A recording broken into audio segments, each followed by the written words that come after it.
So, hello. In the second video, we are going to be talking about Hegelian dialectics. Now, it's a really big topic, but before we get to Hegelian dialectics, I'd like to introduce you to the idea of the dialectic in the first place in the history of philosophy.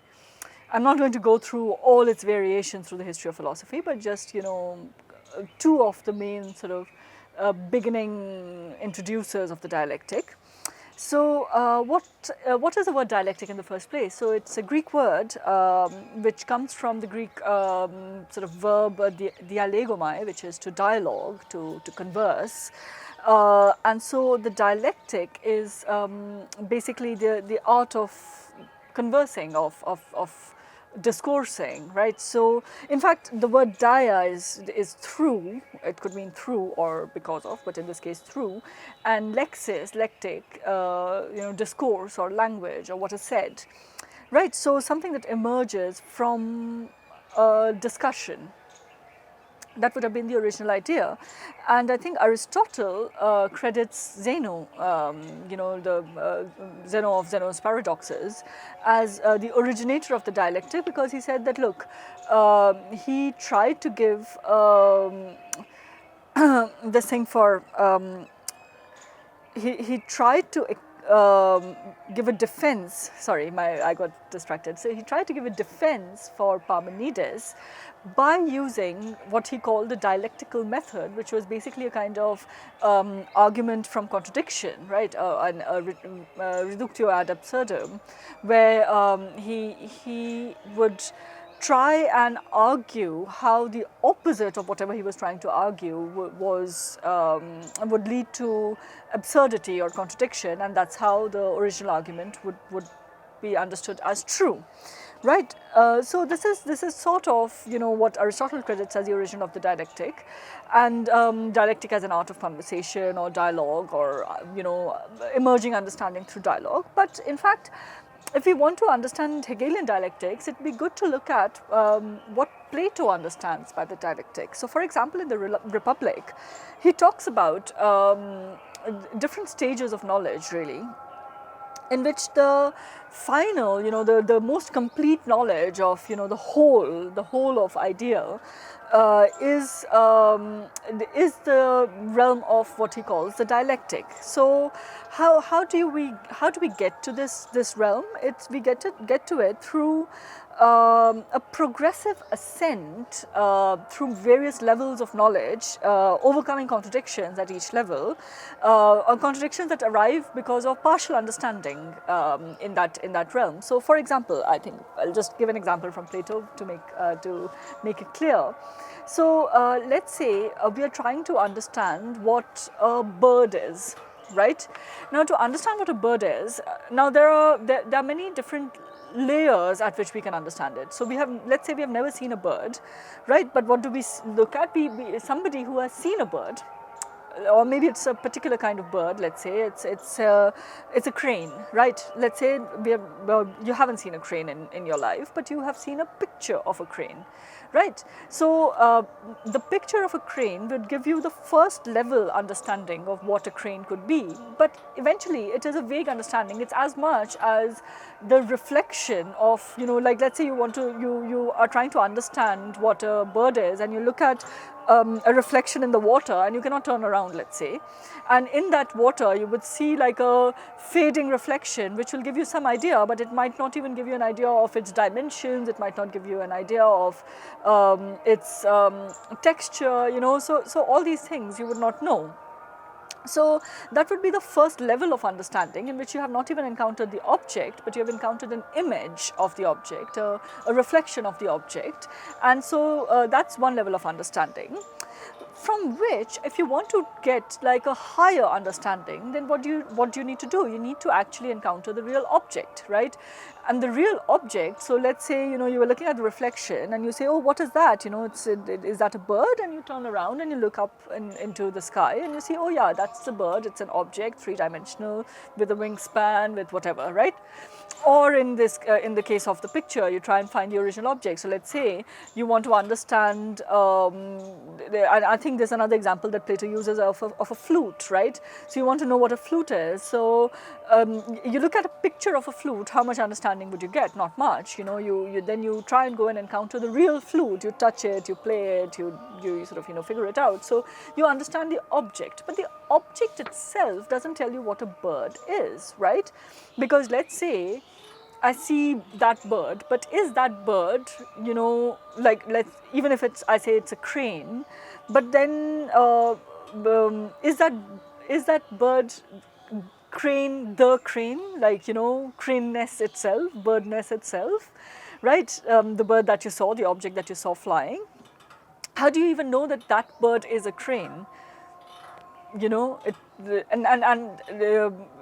In general, how do you call it a bird in the first place?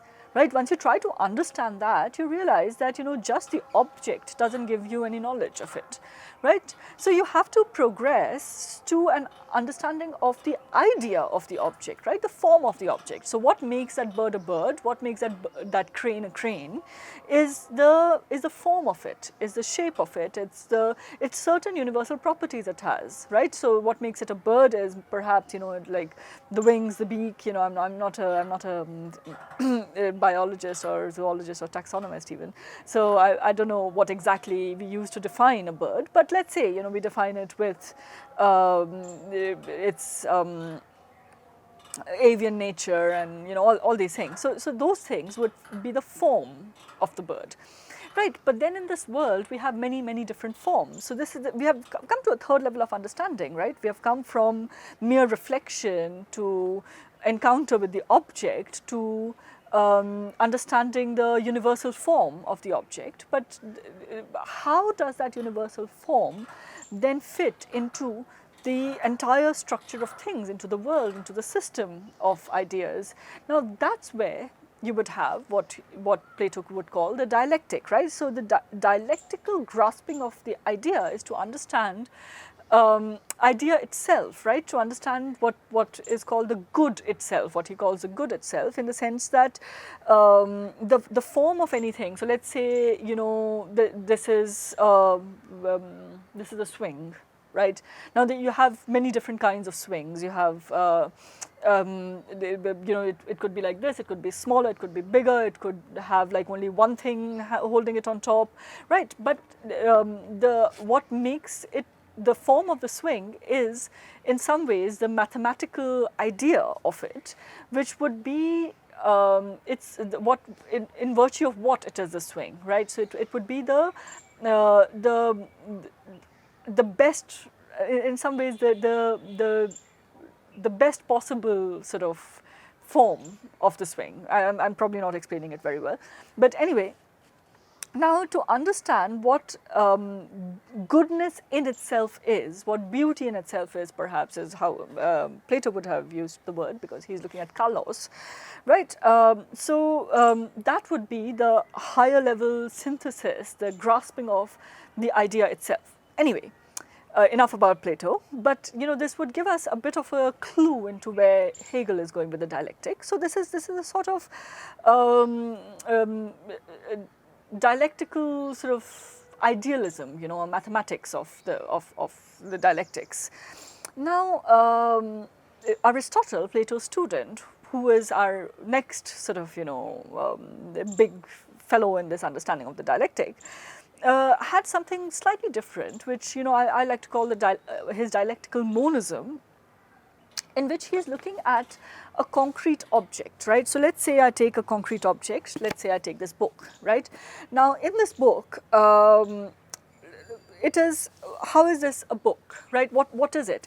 What is it made of? Or even better than book, let me take something else, I don't know, a piece of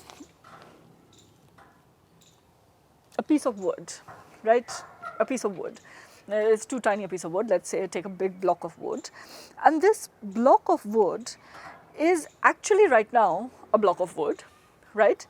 But it is also potentially all kinds of things. It can be a door. I mean, I'm not talking about this one. Let's imagine a bigger block of wood, which I can't find right now, right? I could bring a brick, a bigger one, but okay, forget about it, right? It could be a table, a door, a swing, and all kinds of things. And in actuality, it is still a block of wood. Now, any object that we find, any concrete object that we find in the world has these two aspects at least, right? Its substance and its form, right? Its individuality and its universality, as if you're going to use Platonic sort of terms, its concreteness and its idea, but also its potentiality to become something else. And with Aristotle, I prefer these two terms, potential and actual, because that gives us a very big inroad into our understanding of Aristotle. So you have the potentiality of it becoming something else. Any object that you find, even let's say that this wood then became a statue, and a statue of Heracles, right? Now the statue of Heracles with Aristotle will have like 4 aithia, right, 4 responsibilities, 4 causes, in which it will be, let's say, you have the material cause, which was the wood that we were talking about, which is its potentiality, right? The potentiality still continues, it still has that material cause in it. So it can, like, let's say that statue at some point, somebody takes it off. Forget about a wood statue, imagine a copper statue, right? It's made of copper, and then later they're like, oh, what's the point of this? Let's melt this copper and use it to make it into wires. And so we have these wires, copper wires, and that goes into a computer, and that statue of Heracles, I'm really sad to even imagine this, but it's a copper statue which then later became like wires in some, high-speed network, right? So potentially it is still possible that it will be something else, but yeah, so that's a potential part of it, and the material potential part of it. But then there's also a formal part of it in its actuality. Now in that you have again a couple of causes working. So one is the person, let's say, who created it, the sculptor who has made it. Now this sculptor has is in fact the motive, the efficient cause, but not just the sculptor, the person who, let's say, asked for the statue. So it is supposed to stand in Heron, in a temple, in a temple of Heracles, god, well, hero temple, whatever, right? So it's supposed to stand in a temple, and so it was commissioned. So the commission itself is also an efficient cause.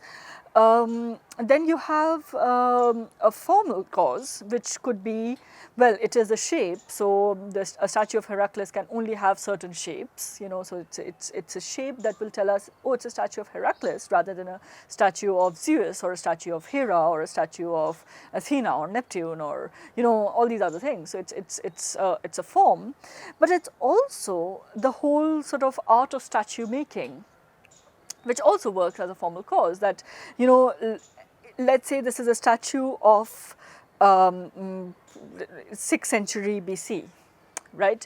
Now at that time, to what point had the history of sculpture, the art of sculpture developed, the skill of sculpture developed to create that particular statue, right? So these are all these things that act into the production of the statue. Also the final cause, the purpose. So we talked about how it is supposed to stand in a temple. Now if it at that time, standing in that temple, it was something that had, let's say, certain magical properties according to the people who believed in it, right? Now let's imagine it standing in the British Museum. Now there, it is there for us to look at and to imagine all this history. So the final cause is again something that shifts. Now in actuality, it is a combination of all these causes that makes it what it is at present. So actuality is what its reality is. right? Potentiality is what it could still be, right? So a potentiality is always something that is pushing it towards the future, and it's breaking its actuality really, and the actuality is what is its current form, right? And actuality, as Hegel understands it, is both its entelecheia and its energeia. So it's current place in, that historical, temporal, social context, with everything included. So let's say this statue is in the British Museum, where they're looking at archaic art from the Mediterranean region, and they have placed it there. And so that's the whole entelecheia, and its energeia is what it is doing at that moment, right? What is its action? It is acting as, at least let's say for me right now, it's acting as an example, though it's an imaginary statue. It could act as a method of learning for someone. It could act as a way of attracting business for the museum. Though British Museum, as far as I know, they should not be charging anything, but yeah, so you get the idea. So anything is in between this potentiality and actuality, and that is a dialectic, right? It's the synthesis of the two, the grasping of the movement between the two, the dialectical overcoming of the potentiality to become what it actually is what an Aristotelian dialectic would be, is the idea of the thing, in fact, right, eventually. But anyway, let's not, I mean, I'll get lost talking about Aristotle actually.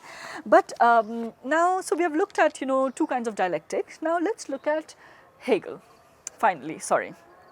So with Hegel, this dialectic now is further temporalized, right? It becomes, there is a temporality to it, in the sense that dialectic is a form of what he calls negative reason, a form of reasoning via contradiction that progresses in history, right? And which takes history forward. In fact, the word contradiction itself, the word he uses, I think, is Widersprechen, which is to speak against, to speak, in return. And what it does is it creates a kind of opposition of concepts, like in as we saw with Plato, from like the reflection opposed to the real object, opposed to the form, opposed to the idea of everything, good itself, so you had that. Or with Aristotle, the opposition between the form and matter, between potentiality and actuality, so there is a contradiction, but this contradiction progresses. In fact, going further back from Plato, in fact, what Plato, we talked about Zeno and Parmenides for 1 second. So what Plato actually was even trying to do was to bring together, to understand the world, given a challenge brought forward by Heraclitus, who famously said that you cannot step into the same river twice. Well, at least in Aristotle's, in Plato's Cratylus, he says that. But, or was it in, anyway, it doesn't matter. But the idea that in a river, let's say you have a river, you have newer and newer waters flowing in that river. So what makes the river a river, right? How does it end up having any kind of identity? So with Plato, you have this concept of an identity being created through the form of the object. Now, what Heraclitus himself says about it is actually very interesting. So he says, I remember this one about the kukion, where he says, it rests by moving. So this kukion is some kind of a drink made with barley, wine and cheese. I think that's what it's supposed to be. And the barley, wine and cheese, it's constantly, like, it would break apart. It would not be the drink if you do not keep stirring it. So it's the stirring of the thing that lets it hold any sort of identity, right? So things have to be in constant flux, and so this is the Heraclitean notion of flux and of, in fact, of harmony that exists only via contradiction. So another example he gives is of a bow. Now a bow has two parts. It has a wooden part and a string part, and it only holds together as a bow because of the stretch, right? Because of the stretch of the thing, and so it again holds by tension, by contradiction, right? It stands by moving. Now, so what Hegel is doing here is taking this Heraclitean notion of the flux and combining it really with the Aristotelian sort of dialectical the dialectic of the concrete and the ideal, the concept and the matter, the idea and the matter in any concrete object, to understand the progress of history, eventually, of human history, right? So in short, a Hegelian dialectical method would look something like this, that you would have a distinct idea. Let's say I have a distinct idea of this swing being outside of me. It's here, I'm sitting on it, right? And then you apply reason itself, because I only have a partial view of it. So reason itself will let contradictions emerge from this distinctness of the object from me, right? This object is outside me. A method that Badiou calls one divides into two, right? And from that, a new concept would emerge, right? A new concept emerges that that incorporates the old concept within it and creates something new in a spiral. So it's a kind of spiraling movement. So let's say I start here and I think, oh yeah, I understand. So I see here, imagine, in fact, I'm not explaining it very well, but like let's sort of take another example that might help. So imagine you are dropped upon this planet as an alien baby, yeah. So you have dropped here, and you open your eyes, and what do you see around you? You see a lot of perceptions and colors and things, and like mix of things. And so you think, oh, there is me inside I, and then there is this sort of mixed perception outside, right? And then there's this distinct idea of, let's say, me here, right? But then you realize that I myself am part of this, whole set of perception, and so to have any identity, I start discerning a little more in this world. And so I see, I like what is happening right now is that the outside is taking away my self-identity by making me one in its colors and sounds and objects. So I say, oh no, wait, like let me try and get it back by seeing what is outside and distinguishing myself from it. So I say, oh yeah, my mind with space and time, can distinguish now in space this object which I see as having, certain distinct shapes and forms and colors, and that object lies outside of me, right? So I then take away the indistinctness of it to put in my own perception to fix a form of the object. But then, so it goes on where, me and the object confronted with each other, but my knowledge is constantly increasing. And so slowly, let's say, from, colors and sounds, I discern trees and grass, and from trees and grass I discern a park, and from a park I discern, the world. So and constantly, at every stage, new contradictions would emerge in my consciousness, which would then be resolved at a higher and higher level, right? Till I get purportedly an understanding of the whole, of everything. Well, if we ever get there or not is a different question. But this is sort of, in short, if I could make any sense at all, but we can discuss it in our class as well, in our live session, the Hegelian dialectic. So it proceeds via, the word that he uses there is Aufhebung. Right, it's a German word which often in English is translated as sublation, which is actually a Latin word and not really helpful in English. A better translation would be hefting up, because what you're doing with Aufhebung is that, your Hebung is to heft, to pick up, to lift, right? So Aufhebung is lifting yourself up. And so if you imagine, you know, or not an alien baby, but a baby emerging from Earth, you know, so you're slowly being lifted up so that you're getting a more bird's eye view of the situation. Perhaps that is one metaphor that will help understand this, in which you're too close to things. So you're moving further and further and further away through certain new contradictions. It's not a simple flight upwards. You are going rounds, and you seem to be going round in circles.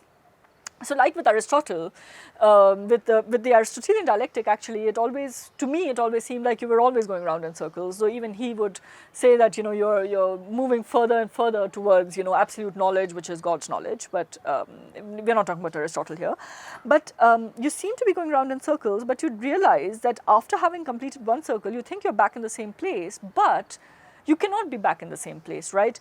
You have already covered that, which means that you have now a next level understanding of it. So you have gone from stage 1 to stage 2, right? And then you go around in a circle again, and you go from stage 2 to stage 3. So it's a spiraling motion, upward spiral in this case, because we're talking about Hegel, so it's progressive, but it's a spiraling, upward spiraling motion of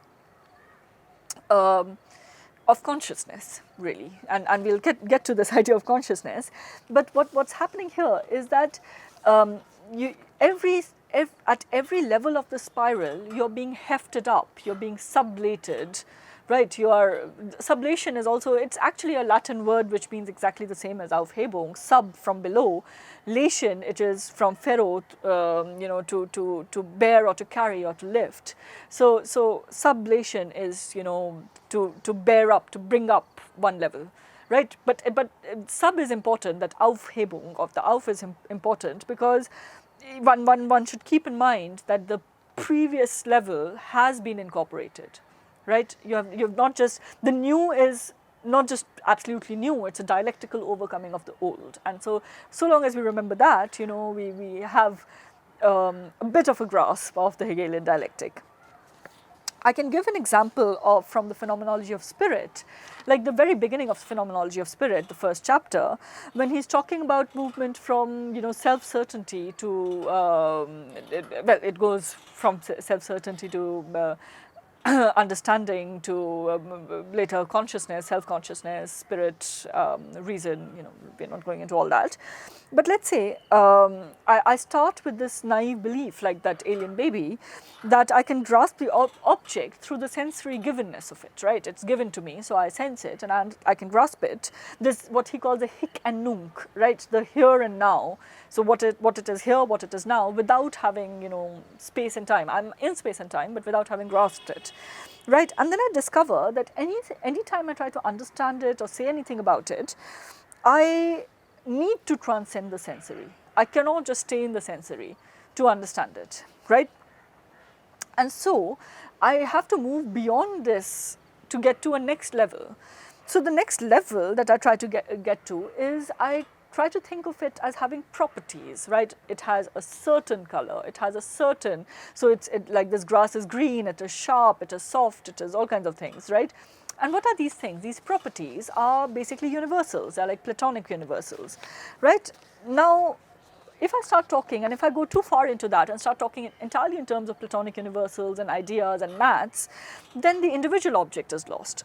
So if the individual object gets lost, then I have lost the concreteness of it. So now I need to, again, I come back to it and I need to resolve by trying to get to the concrete object, right? And so I say, oh yeah, one of them is unessential appearance and one of them is the essential reality behind it. But which is which? And how do we distinguish between the two? So you know, this is how the dialectic progresses. Anyway, let's do it in our classroom session rather than through this pre-recorded video, because I'll just go on otherwise, right? One thing that I liked, I mean there are different, obviously different takes of the dialectic, but one thing that helped me understand it at every point, how does negative reason, how does raising contradictions, in fact, so if we go back to Zeno, what was Zeno's method was what we call argument by contradiction, and we are still using it in mathematics, in which, let's say I want to prove that natural numbers are infinite. So what do? I start by saying, oh, let's assume that natural numbers are finite, right? I assume the opposite.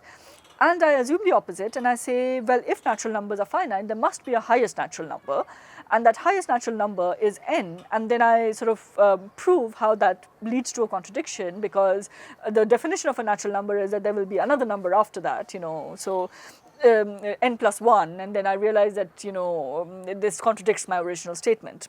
Anyway, the point is that I can proceed by this method only if, you know, the dialectic itself, the negative reason itself, grasps the whole, even, you know, in abstraction, right? So the idea is that the whole is immanent in the dialectic. The negative movement would have the whole, the entirety of things sort of immanent in it, and so that's what would lead to moving towards moving forwards, and that's why it becomes a progressive dialectic, right? So every time I contradict any kind of particularity, a particular or partial understanding, it is with an idea that there is a more complete understanding available at a higher level, right? So this complete understanding will come in this sort of, it is again going back to Aristotle, a kind of entelecheia energeia difference, where this complete understanding will come via grasping the actuality as Aristotle says, you know, for something to reach the surface must be present, right? So the actuality has to be assumed, right? The actuality is there for something to reach there. So if you're thinking about a statue, the whole statue is there for things to move towards, for the material cause, for the formal cause, for the efficient cause, and eventually for the final cause to get there, right? So in fact, it's a retroverted movement forward, if that makes sense, right? So anyway, I'll stop here with the dialectic, because as I said, I can go on forever on this question. But in the next video, I'll talk about history, and I'll talk about freedom, and about how the Hegelian idea of what he calls the spirit, you know, progresses forward in history through reason dialectically. So to bring our concepts together, and then we can discuss the text that we have that is prescribed to us. Okay, thanks a lot.